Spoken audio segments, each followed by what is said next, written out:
This is NC Spin, an unrehearsed discussion on issues of interest to North Carolinians. Now, here is your moderator, Tom Campbell. Welcome. You've heard and read the spin the media and the politicians have put on the issues of the day.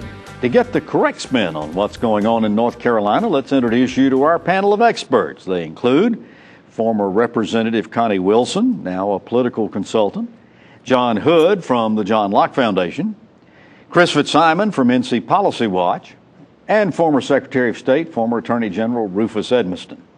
This past week, we were pleased to appear before the North Carolina Sheriff's Association at their spring meeting in Wrightsville Beach, and we all learned a lot from our sheriffs and thank them and Eddie Caldwell for inviting us to appear. We enjoyed ourselves down in Wrightsville. We've got what we hope is going to be an interesting show for you, beginning with more discussion about the 2014 elections. Let's get started. In 6 weeks, voters in North Carolina's primary elections will go to the polls, and for the most part, it's been a pretty quiet lead-up to a U.S. Senate seat, all 13 congressional seats, all 170 legislative seats, appellate court races, sheriff's races, and lots of local officers. We want our panel to catch us up on these races and talk about the mood of the electorate as we go to the polls. Connie, let's begin by setting the stage. Poll after poll shows the voters are not happy with the legislature, the governor, the president, the Congress.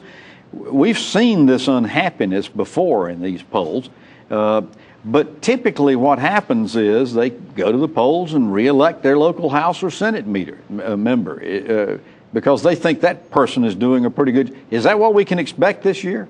I think very much so. Even though some incumbents may be worried, there's very few swing seats that are out there. So you'll see both chambers staying strong Republican, veto-proof majorities. And I think from the grassroots standpoint, since it's not a presidential year and President Obama had been successful in presidential years and really turning out that grassroots, that's not going to be there this year, so it's going to be much more status quo. Rufus, jobs has been the number one issue in the past couple of election cycles, particularly during the economic turndown. Some are saying that Obamacare might be the big issue this year in the elections. Do you agree with that? Well, I'll have to give the Republican Party credit. They've made it the number one issue, and they've done a fantastic job of it. I think people are disgusted, to get back to your original point, because so much now is money, money, money. In my entire past 4 or 5 years, I've never had anybody call me up and ask me to make phone calls or to do something that's like you should do in political life. It's always get money, get money, get money. And then they see what the money buys, and no wonder they're disgusted, because they think everybody's crooked. It's not a good atmosphere in the country. John, we're going into this election cycle with changes in North Carolina's election laws. Particularly, we've eliminated straight ticket voting for one political party. We've eliminated the checkoff for campaign contributions. We've made some changes as far as the hours and early voting and so forth is concerned. What kind of impact do you think these changes will have so far as the campaign is concerned? Well, I think some of them will have basically no impact, such as the early voting changes. I think based upon other states and empirical evidence, it's unlikely to make much of a difference. On the other hand, eliminating the checkoff for the political parties has disproportionately burdened the Democrats because they were more reliant on that particular form of funding for the state party, so that's been a disadvantage for Democrats.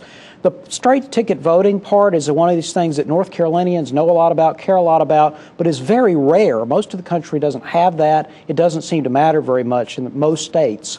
So I get a little less excited about most of these changes than some on the right and the left. I don't think they matter very much, but there are a few that will matter. Chris, John alluded to the fact that the checkoffs perhaps will disadvantage Democrats more so than Republicans because they have larger numbers of registered voters. The Democratic Party in North Carolina is in a mess, as we've talked about over the last few weeks. Senator Hagan, for instance, is not running her campaign through the state Democratic Party, but through the Wake County Democratic Party. Are we seeing an end to to political parties in North Carolina, the waning of their influence? Well, we're seeing their reduced influence in the mechanics of campaigns. There are now outside groups on both sides that actually recruit candidates, although the Republican Party, I think, does probably more candidate recruitment. On the Democratic side, there are interest groups on various issues that recruit candidates. There are super PACs on both sides. There's outside money on both sides. Senator Hagan didn't run her campaign out of the Democratic Party when she first ran in 2008. So I think the Democratic and Republican Party will always be here, but the way campaigns are being run now is much different. They're outside money, outside organizations, inside and outside the state, set up to do what the parties used to do. Connie, somebody talked about the impact of the Citizens United decision the Supreme Court made. I think it was Rufus, and the money that's poured in. I mean, we see reports this week that already $10 million has been spent in the U.S. Senate campaign. Is that what we can expect? All of these independent expenditure groups with all these mean, nasty political ads? Well, and we can not only expect it, but we're going to see it trickling down to lower races, like with legislative races. It's very easy if you have $100,000 or $200,000, you could do a fairly strong independent expenditure campaign against a candidate, particularly in a primary, a legislative primary, and make a real big difference. And I think that's what we're going to see a lot more of in the years ahead. All right. So far as it goes, then, I think the viewers are just fed up and tired with all of this negative campaigning, but people keep doing it because it works. What's it going to take, John, to get rid of all of these negative campaign ads?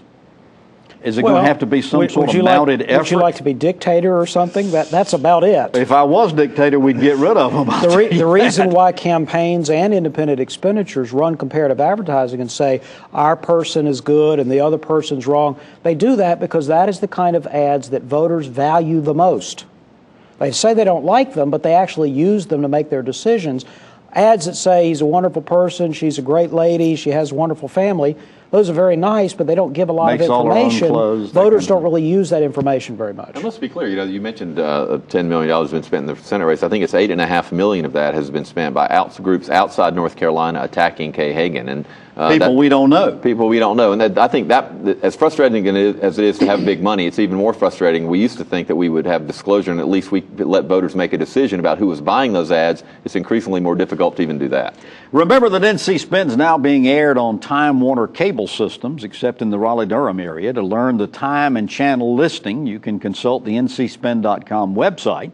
You can also watch NC Spin anytime you want on Time Warner On Demand or on the ncspin.com website. We post each week's show on Friday, so view anytime you like. And while there, be sure to sign up for our free weekly email newsletter, Spin Cycle. And you can follow us on Twitter at NC Spin Tweets or NC Spin on Facebook. We want to hear from you. More election coverage when we come back.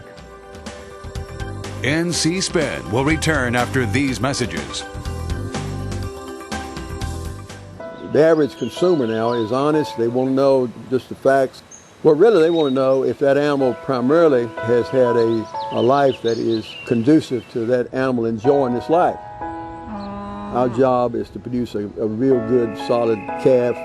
We keep them purebred out of purebred Charolais cattle, and we can keep them healthy. It's a low-stress environment, so that's my system. It's been a blessing.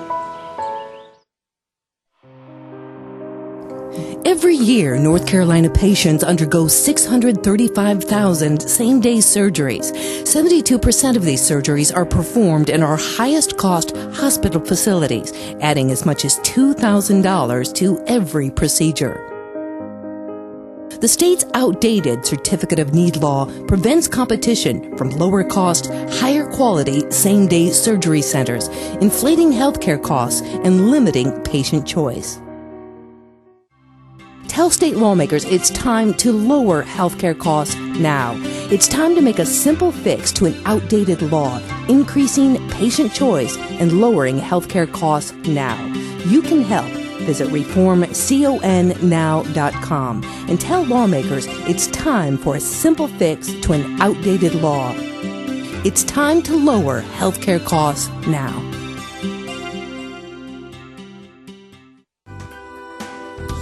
We now return to NC Spin. Let's take a look at some of the more interesting races in 2014. Obviously, the headline event is the U.S. Senate contest.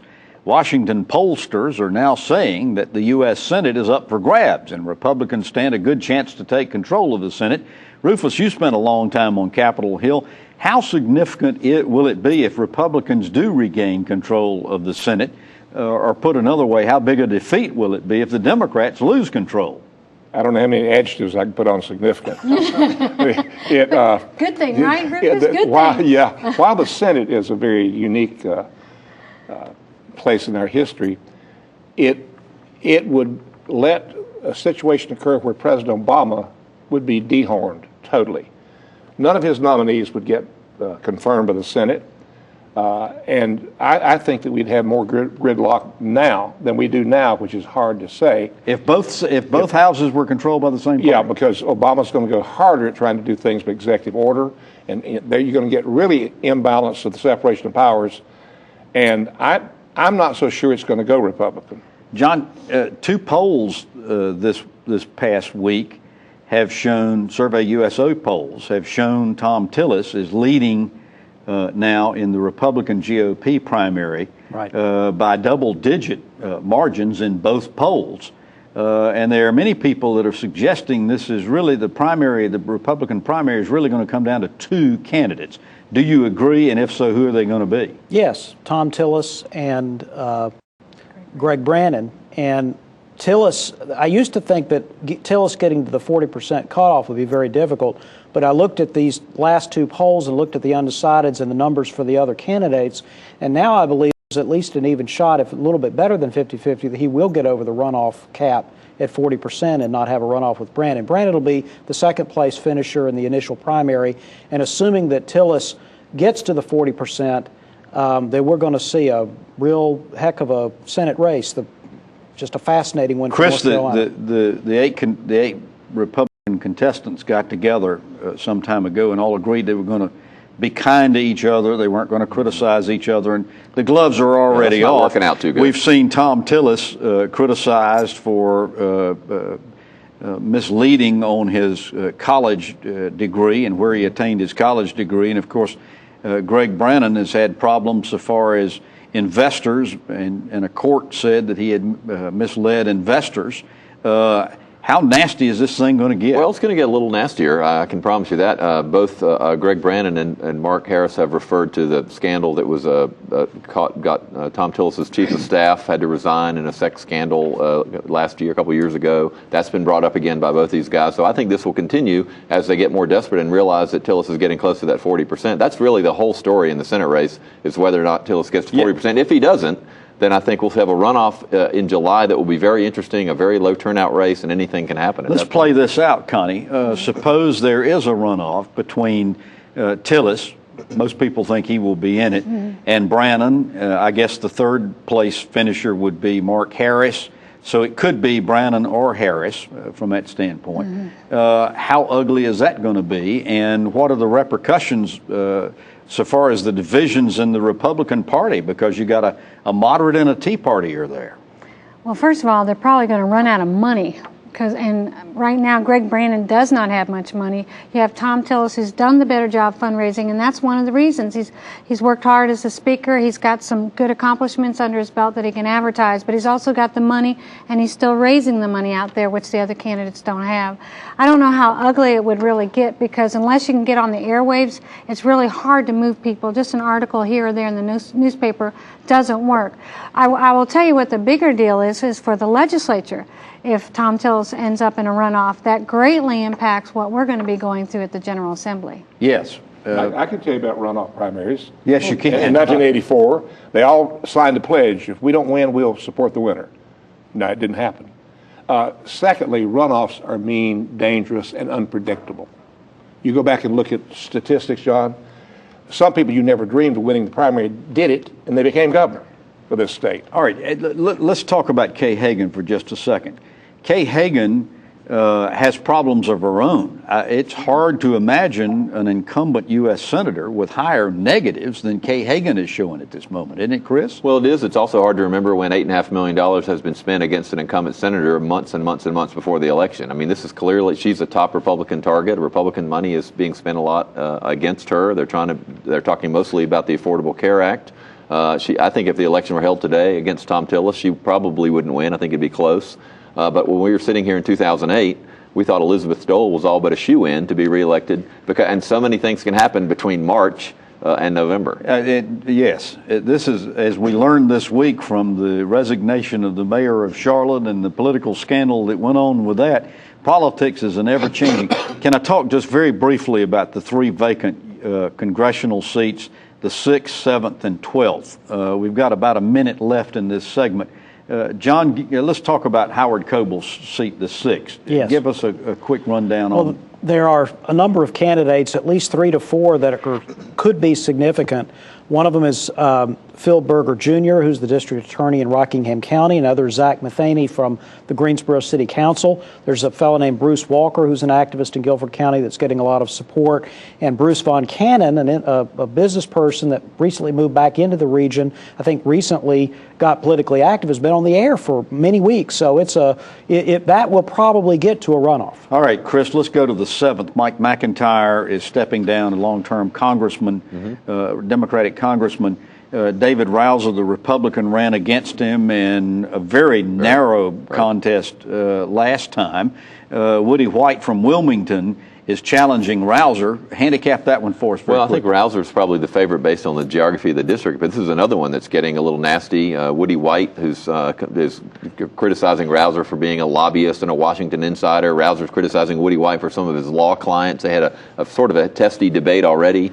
I think this is going to be very interesting to watch how this one turns out. And Connie, back in your hometown of Charlotte, Mel Watt's 12th congressional seat. This is a Democratic district. This is the so-called ink block district. It goes all the way from Greensboro all the way into Mecklenburg County. Tell us how you rate that and see that contest. Well, there's a ton of people running in that one too, but I think the front runners would be Representative Alma Adams, Senator who's from Greensboro. You've got Senator Malcolm Graham from Charlotte, who's for years wanted that seat and been developing his base, his network across the district, and Representative Marcus Brandon. But at this point, Alma's ahead in the polls. All right, real quickly, we've got a 9-4 Republican split right now in the Congress. Rufus, what's your prediction after November, Republican to Democrat? What's it going to be? It's going to stay the same. So it's going to be 9-4. That's the shortest answer you've ever given me. Thank you. When we come back after these messages, we'll talk about teacher tenure. NC Spin will return after these messages. Meet the candidate that public policy polling has shown to have the best chance of defeating Kay Hagan this fall. While mayor of Shelby, we cut the crime rate to its lowest rate in 30 years. We created jobs and economic opportunity in an otherwise stagnant economy.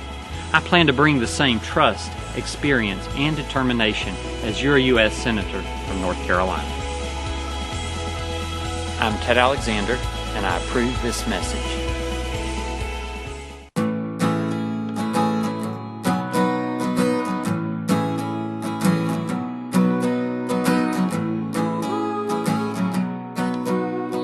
The best part about being a member of a Touchstone Energy Cooperative is that it's your Touchstone Energy Cooperative. Learn more about the power of your co-op membership at togetherwesave.com. North Carolina's Touchstone Energy Cooperatives, looking out for you. We now return to NC Spin. The 2013 session of the General Assembly was perhaps the most controversial and resulted in more lawsuits than any in memory. Among bills being contested is one eliminating teacher tenure, instead offering the top 25% of teachers a $500 bonus and a 4-year contract. The state's largest school systems have voiced their opposition to the plan, and some are seeking repeal of the law or at least the option of being able to craft their own plan. Governor McCrory's promised to take a look at it and make some recommendations, and a legislative committee is also studying changes. John, while the governor and the legislature might tweak this law, they seem pretty determined to do away with tenure. Is that your take on it? I think that's correct. I think that tenure deserved to be gotten rid of. I think that if anything, the legislature might extend more flexibility, or at least signal that flexibility is assumed in the original law when it comes to how to structure compensation for teachers. If you're going to do merit pay of some kind, let the school district come up with a variety of different avenues. I think that is a possibility and arguably already available to the districts. But reinstating the tenure system statewide, I just don't think it's going to happen and shouldn't happen. In the study committee, Rufus, that took place over in the legislature, a lot of the questions seem to be around the 25% total, about having to be limited to only offering 4-year contracts to 25%. You think that's how they might tweak this, or how else might the legislature? It's certainly arbitrary. There's no doubt about that. And I think that tenure is very overrated as a tool to keep bad teachers there. It doesn't mean you can't get rid of a teacher. I used to defend all of the firings in state government. If you want to get rid of somebody who's bad, you can if you do it right. John, Chris, there are a lot of people saying that what the legislature did was really an effort to get back at NCAE, because NCAE had for years supported and contributed to Democratic candidates, and they just wanted to lash out at them. Is that what your take is? Well, I don't think that was the whole story. I think it was part of it. And remember, we had the Republicans' House caucus was caught on a secret mic talking about NCAE in a derogatory manner. They had a midnight session to cut off their dues checkoff. So some of that was certainly going on. But I think the real issue here is what this $500 bonus for a quarter of the teachers has done. It's divided teachers across North Carolina. They're worried about the school not succeeding, about breaking down the cooperation. And it's been interesting that Democratic and Republican school boards have passed resolutions opposing this. And I think the Governor McCrory, from his public statements, is not just going to tweak it. He has some serious concerns about the way this plan was executed, and I expect him to have some significant recommendations to change. Connie, you do a lot of advising for clients. If the governor and the legislature was your client on this teacher tenure, what would you be advising them? How do we fix this? Or do we just leave it alone? I think, as John had mentioned, and as a legislator, I voted to get rid of teacher tenure. So I think that's a very appropriate position for them to take. There's going to be some tweaking that occurs. Anytime there are major reform efforts, there's always tweaking that needs to occur. So I would encourage them to listen, which they're doing right now, and pick the best ideas that are out there, and don't be afraid to make changes to make improvements. So I want to go around the horn very quickly. Tell me what you think the outcome of all of this will be so far as teacher tenure. John? I think most of the legislative action this year and in subsequent years will be about pay. It will not be about tenure. Okay. So is tenure going to be abolished? Tenure has been abolished, and they're going to stick with the contracts, but there's going to be debate about how to structure both large-scale pay raises as well as merit pay for individual teachers. Rufus, what's going to happen? Tenure will be a low priority. I agree with my colleague. Pay. They're going to put all their efforts on that.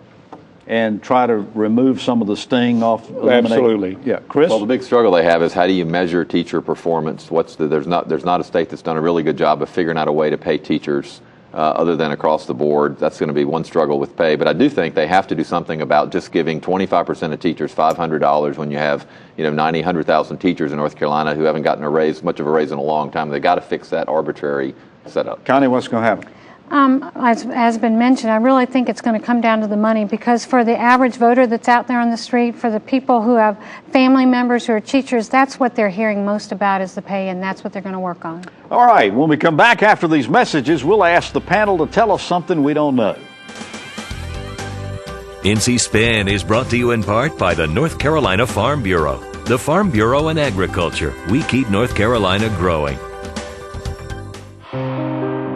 Nobody ever imagined a mammogram machine being subject to CON law. If I want to invest our business dollars into technology that I think is going to benefit my patients and customers, we should be able to do that. I think it's time to take a law that was intended to protect the citizens of North Carolina and now is harming them and change it. I'm Dr. Bruce Schroeder, and I support CON reform. Visit reformconnow.com.